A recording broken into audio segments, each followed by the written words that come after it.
Saudara, siapa sangka dibalik mana cita rasa sate apalih Gerugo? Ternyata pemilik kuliner paling gurih di Biren ini, yang bernama lengkap Muhammad Saleh, 65 tahun ini dikenal sebagai pribadi yang sangat sederhana dan berhati mulia.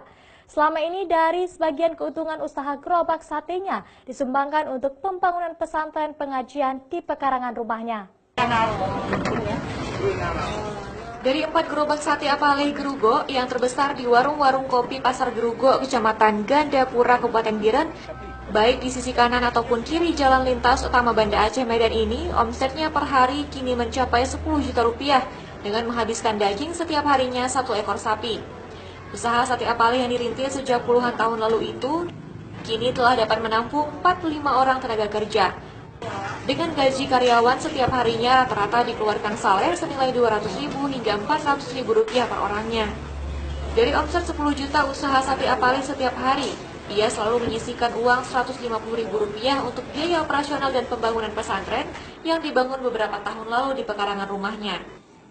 Meski usaha sate apalih ini telah maju pesat, namun ia belum punya niat untuk membangun atau membeli toko sendiri sebagai tempat usaha yang lebih baik.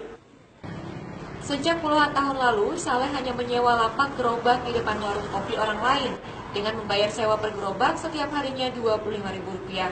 Pikir saya daripada membuang-buang hartanya, lebih baik buka pengajian, balai pengajian.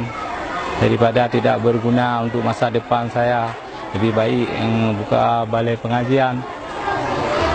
Kalau usaha tetap seperti biasa, hasil untuk balai pengajian. Santri ini gratis mengajar? Gratis mengajar, tidak ada usaha bayar. Kitab Al-Quran, baju sampai kopinya dibeli di balai pengajian.